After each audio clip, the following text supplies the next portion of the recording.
इतना दलेर और इतना कवि बंदा और इतना आला बंदा, खौफ खुदा बड़ा था, इतना खौफ खुदा कि रातों को उठ उठ के क़याम करते, अल्लाह का कुरान पढ़ते। एक रिवायत के लफ्ज़ हैं कि सारी सारी रात क़याम में गुजारते और रब का पूरा कुरान ख़त्म करते।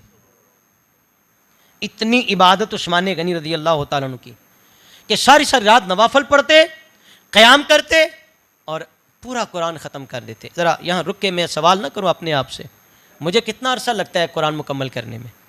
आपको कितना अरसा लगता है? कितने दिन गुजर जाते हैं कुरान खोल के हमने नहीं देखा होता, और हम फिर भी पक्के मुसलमान हैं। हमें इसी पे नाज है, हमने कलमा पढ़ लिया सीधे जनती। अमल की जो आमनु आमिलु सालिहात, कुरान ने जहाँ ईमान का तज़किरा किया वहाँ आमाले सालिहा का जिक्र भी किया। आओ ज़रा बेदार हो जाओ, बेदार हो जाओ, थोड़ा सा किरदार के मुसलमान बनने की कोशिश करें। सारी सारी रात क़याम करते। बल्कि एक रात ऐसी आई कि आपको किसी काम की हाजत थी, तो अर्ज़ की कि हुज़ूर अपने ग़ुलाम के आप अपने ग़ुलाम को हुक्म करें उसे उठाएं। तो आपने फरमाया नहीं, उसकी नींद में खलल आएगा, सोया है, दिन भर का थका होगा, उसे परेशानी होगी, मैं अपना काम खुद ही कर लेता हूँ। यह भी हुज़ूर की सुन्नत मुबारक है। कब्रिस्तान गए तो कब्र के दाने रोने लगे, धाड़े मार के रोने लगे, रोई जा रहे हैं। किसी ने पूछा उस्मान गनी खैर है, क्यों रो रहे हैं?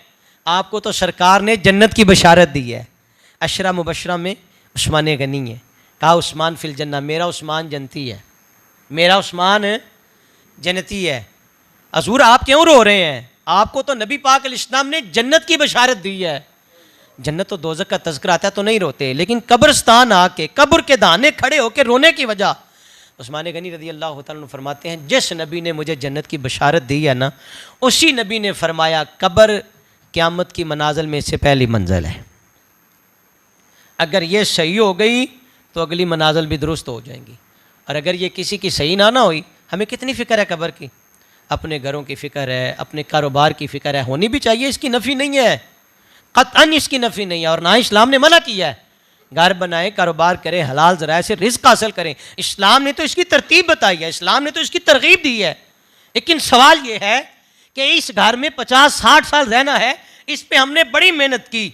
हम कहते हैं यहाँ भी टाइल लग जाए, यहाँ भी शीशा लग जाए, यहाँ भी ये चीज़ लग जाए, अच्छा हो जाए, खूबसूरत हो जाए।